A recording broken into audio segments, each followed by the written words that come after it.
My name is Clara, a 32-year-old woman who once believed in fairy tale endings. 3 years ago, my life took an unexpected turn when I met Mark, the man who would become my husband. This is our story, a journey of love, trust, and eventual betrayal, set against the backdrop of a seemingly perfect marriage.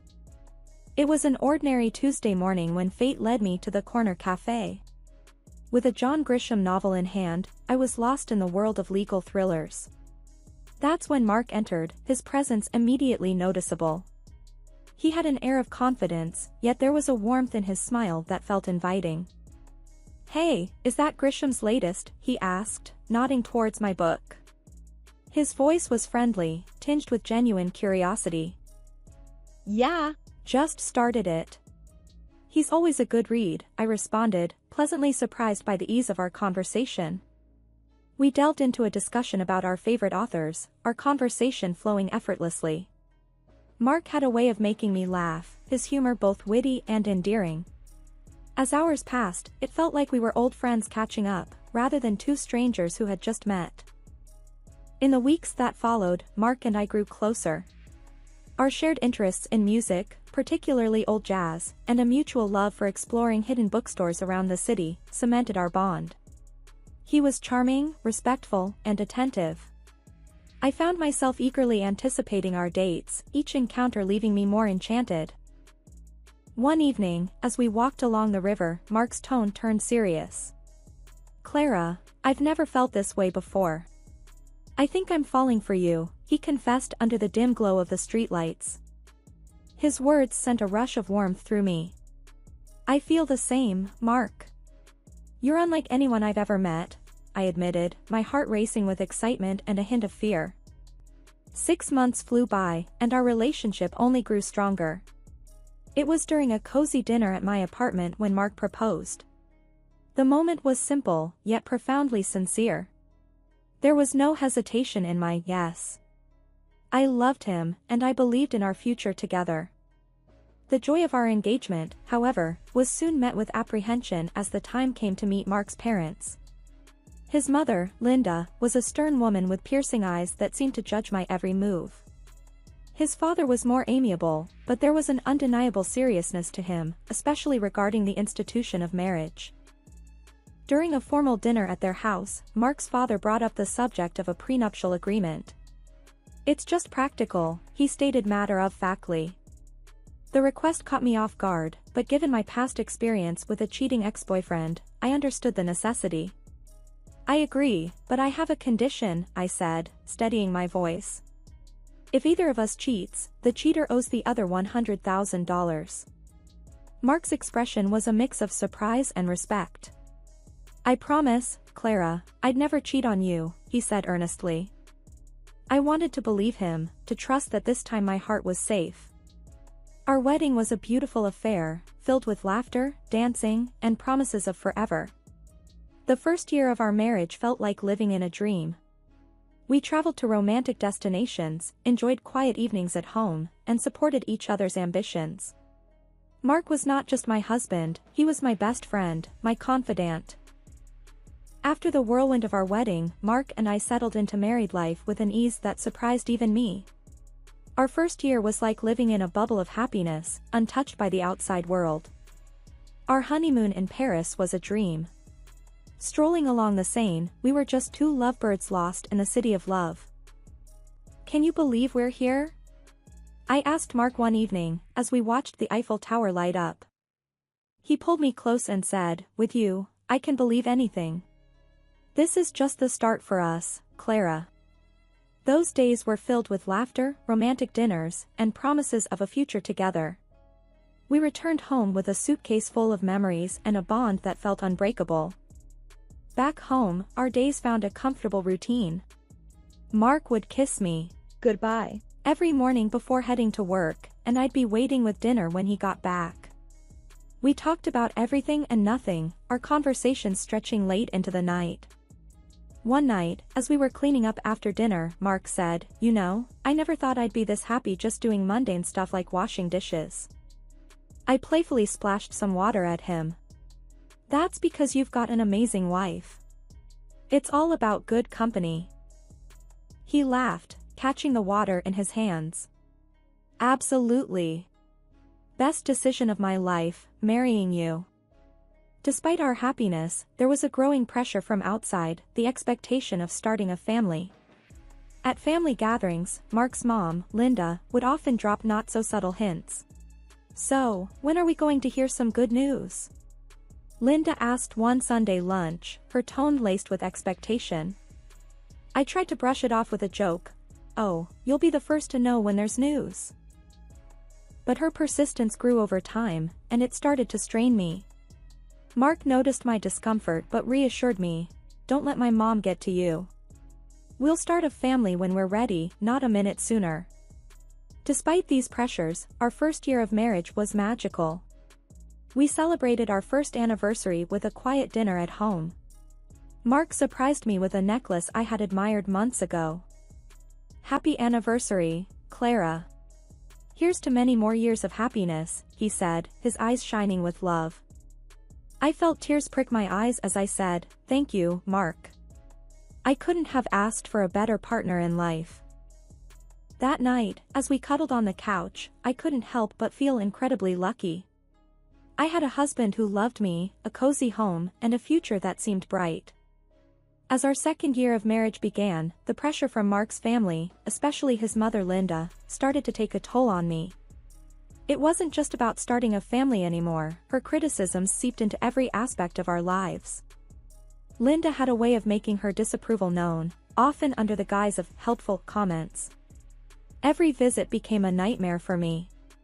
One afternoon, as I was setting the table for lunch, she walked into the kitchen and eyed the spread with a disapproving frown. "Is this what you're serving? A bit simple, don't you think?" Linda remarked, her tone dripping with disdain. I clenched my jaw, trying to maintain my composure. "I thought we'd enjoy something light today." She just sniffed, muttering under her breath about proper meals and good housekeeping. Her comments weren't just confined to my cooking. She found fault in everything I did, from the way I decorated the house to how I spent my free time. Nothing was off limits. One evening, while Mark and I were relaxing in the living room, Linda decided to give her unsolicited opinion. "You know, Clara, if Mark gave me the money he spends on you, I could hire a proper cleaner and a cook." Mark looked uncomfortable but didn't say anything. His silence felt like a betrayal. I was seething but managed to say, "Well, Linda, I'm doing my best here." What hurt the most was how Mark's attitude started to change. He began echoing his mother's criticisms, albeit in a more subtle way. After one of Linda's visits, Mark casually mentioned, "Mom might have a point about the house. Maybe we should consider getting some help." I felt a pang of hurt and frustration. "So, you think I can't handle it either?" "No, that's not what I meant," he backpedaled, but the damage was done. The constant criticisms and Mark's growing detachment were straining our marriage. We started having arguments over trivial things, our once easy conversations turning into tense exchanges. After a particularly heated argument, I found myself wondering aloud, "What happened to us, Mark? We used to be on the same team." He ran a hand through his hair, looking frustrated. "I don't know, Clara. It's just, everything feels so complicated now." I went to bed that night feeling lonely and misunderstood. Linda's insidious comments had not only invaded my home but were also creeping into my marriage, leaving me to wonder if the love Mark and I shared was strong enough to withstand this constant barrage of negativity. As the third year of our marriage rolled in, a sense of unease began to settle in my heart. The once bright flame of our love seemed to flicker under the shadow of doubt and mistrust. It started with a phone call, or rather, several of them. A name kept popping up on Mark's phone, Jake. I couldn't help but notice how Mark's demeanor changed whenever that name flashed on the screen. One evening, while we were watching TV, his phone rang again. "Jake," the screen flashed. Mark quickly silenced it and put the phone away, but not before I saw the nervous glance he threw my way. "Who's Jake?" I asked, trying to sound casual, but my heart was pounding. "Oh, just a new guy at work. No one important. Mark replied, but his voice was too nonchalant, his answer too rehearsed. Mark's behavior began to change. He started coming home late from work, his excuses flimsy and inconsistent. His wardrobe underwent a transformation too, from casual to sharply tailored suits. Working late again? I questioned one night as he prepared to leave, noticing his dressed-up appearance. Yeah, A big project, he said without meeting my eyes. Don't wait up. One day, my frustration boiled over. As Mark was about to leave for another late night at work, I confronted him. This isn't like you, Mark. What's really going on? I demanded, my voice trembling with a mixture of anger and fear. Mark sighed, his expression a mix of guilt and annoyance. I told you, it's just work. Why can't you trust me? Because you're hiding something. You're never here, and when you are, it's like you're a million miles away, I shot back, my eyes stinging with tears. Mark didn't respond. He just grabbed his coat and left, leaving me standing there, feeling more alone than ever. That night, lying in our empty bed, I made a decision. I couldn't live in this limbo of doubt and suspicion. I needed to know the truth, whatever it was. The next morning, I called a private detective. It felt like a betrayal, but the constant worry and uncertainty were eating me alive. I needed answers, and I was determined to get them, no matter what they revealed about the man I thought I knew. The days after contacting the private detective were a haze of anxiety and anticipation.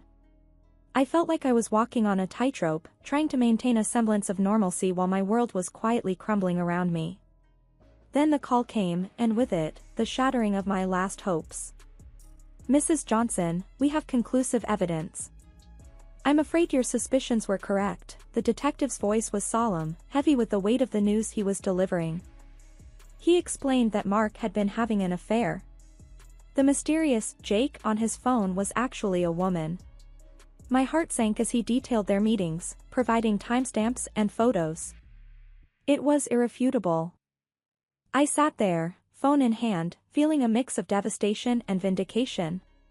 My worst fears weren't just fears anymore, they were cold, hard facts. Despite the pain, I decided not to confront Mark immediately. I needed more than just the evidence of his infidelity, I needed to understand the full extent of his deceit. One evening, as I was passing by his home office, I overheard a conversation that chilled me to the bone. Mark was talking to his mother, Linda. Mom, I'm planning to end it with Clara after your birthday. Mark's voice was cold, devoid of any affection he once had for me. Oh, that's wise, dear. Make sure she gets me a nice 65th birthday present before you drop the bomb, Linda replied, her voice laced with a callousness that took my breath away. I leaned against the wall, feeling nauseous.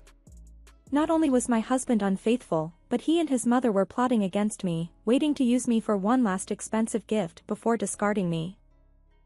Fueled by a mixture of anger and resolve, I decided to play along. I continued as if nothing was wrong while secretly gathering more evidence of Mark's infidelity. The detective provided me with everything, photos, videos, and even audio recordings. I was building my case, preparing for the moment I would strike back. As I lay in bed each night, next to the man who had betrayed me, a plan began to form in my mind. I would wait until after Linda's birthday. I would give them the illusion of victory, let them think they had outsmarted me. But when they least expected it, I would reveal everything and turn the tables. As Linda's 65th birthday approached, I put on a mask of ignorance, acting as though everything was normal. Inside, I was a cauldron of emotions, anger, betrayal, and a fierce determination to see my plan through. A few days before the birthday, Linda casually mentioned her upcoming celebration during a family dinner. So, Clara, I'm expecting a grand 65th birthday. You must have planned something special for me, she said with a sly smile, clearly anticipating a lavish gift. Keeping my emotions in check, I replied with feigned enthusiasm, Of course, Linda. I've arranged a dinner at the city's most luxurious restaurant. It'll be a night to remember. Her eyes lit up with glee, not realizing the trap I was setting. Oh, how wonderful. I can't wait. Just a small family gathering, right? Yes, very intimate and exclusive, just for close family, I confirmed, my words laced with hidden irony. Later that night, Mark approached me, a hint of suspicion in his voice. That's quite a generous plan for Mom's birthday. Are you sure about this? I looked at him, maintaining my composure. Absolutely. It's a significant birthday, and I want to do something special for her. Mark seemed appeased, but I could tell he was puzzled by my willingness to indulge his mother. As the day of the dinner drew near, I took care of the final arrangements. I confirmed the booking in Linda's name, rechecked the guest list, and made sure everything was set for the grand evening. I was playing the dutiful wife and daughter-in-law, but underneath the facade, I was ready to expose the betrayal and deceit that had been festering in our marriage. The night before the dinner, as I lay in bed, I couldn't help but feel a twisted sense of satisfaction. I was hours away from turning the tables on Mark and Linda. They thought they were using me for one last benefit before discarding me. Little did they know, I was the one controlling the game now. The evening of Linda's 65th birthday was set in a luxurious restaurant, every detail meticulously planned to reflect the grandeur of the occasion. As Linda reveled in the opulence, I played the part of the gracious daughter-in-law, masking my inner turmoil with a practiced smile. As the dinner drew to a close, the waiter presented the bill is for $4,500. I reached for my card with a steady hand, my heart pounding in my chest. After swiping the card, I glanced around the table, seeing Linda's satisfied smirk and Mark's uneasy expression. Thank you for such a wonderful evening, Clara. This is truly generous, Linda cooed, her voice dripping with insincerity. It was then that Mark leaned in, his voice laced with mockery. By the way, Clara, I want a divorce. The words hit me like a physical blow, but I refused to let them see my pain. Linda, seizing the moment, chimed in sharply, well, then, I guess you should leave. This is a family gathering, after all. Without a word, I stood up and left the restaurant, my dignity intact despite the turmoil inside. As I walked away, I pulled out my phone and swiftly canceled the payment.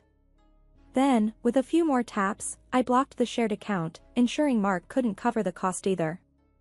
Back at home, I packed my belongings quickly, the finality of my actions setting in. I was leaving this chapter of my life behind, stepping into an uncertain but hopeful future. Soon, my phone erupted with calls. I answered, and Linda's voice, shrill with rage and panic, filled my ears. The payment didn't go through. The restaurant staff called the police. What have you done? Her words were a cacophony of anger and disbelief, but I remained silent, letting her tirade wash over me. This was their doing, their betrayal and manipulation coming back to haunt them. After hanging up, I looked around the empty house, a place once filled with dreams and love now just a hollow shell. I took a deep breath, stepped out the door, and didn't look back. Their calls continued, a desperate plea for help that I no longer felt obliged to answer. I had made my move, exposed their deceit, and now it was time for me to rebuild, away from the lies and the pain that had defined my life for far too long. After leaving my marital home, I spent a restless night at a friend's place, my mind racing with what needed to be done next. The morning sun brought with it a sense of clarity and determination. It was time for the final confrontation. I arrived at the house to find Mark and Linda waiting, their faces a mix of anger and confusion. Clutching the divorce papers and the evidence of Mark's infidelity, I steeled myself for the battle ahead. Linda was the first to break the silence, her voice dripping with scorn. So, you've come crawling back? After embarrassing us like that? I met her gaze, unflinching. I'm not here to crawl. I'm here for a divorce. Mark, who announced our divorce a day ago, suddenly tried to win everything back. Clara, can't we talk about this? It was a mistake. I cut him off, holding up the evidence. Save it, Mark. Your mistake was ongoing and well documented. Linda scoffed, trying to regain control. You think you can just walk away and leave us with nothing? You're nothing without us. I laid the divorce papers on the table. Actually, it's you who will be leaving me with something. According to our prenup, Mark owes me $100,000 for his infidelity. Mark's face went pale, and Linda's eyes widened in shock. As they scrambled to respond, I felt a weight lifting off my shoulders. This was it, the end of the lies, the deceit, and the pain. You can try to fight this, but the evidence is clear. I suggest you pay up and move on, I said, my voice steady. Mark looked defeated, and Linda was speechless, her usual bravado gone. With no further words, I turned and walked out of the house, the door closing behind me with a finality that felt like freedom. The calls and pleas that followed fell on deaf ears. I had closed that chapter of my life for good. In the end, they paid. Mark had to borrow from his parents, but I didn't care where the money came from. It was a small compensation for the betrayal, but more importantly, it was closure. As I sat in the lawyer's office, signing the last of the papers, I felt a sense of peace. The journey had been painful, full of betrayal and heartache, but I had come out stronger, more resilient. I walked out into the sunlight, a free woman, ready to start anew. The future was uncertain, but it was mine to shape. After all the darkness, I finally felt like I was stepping into the light.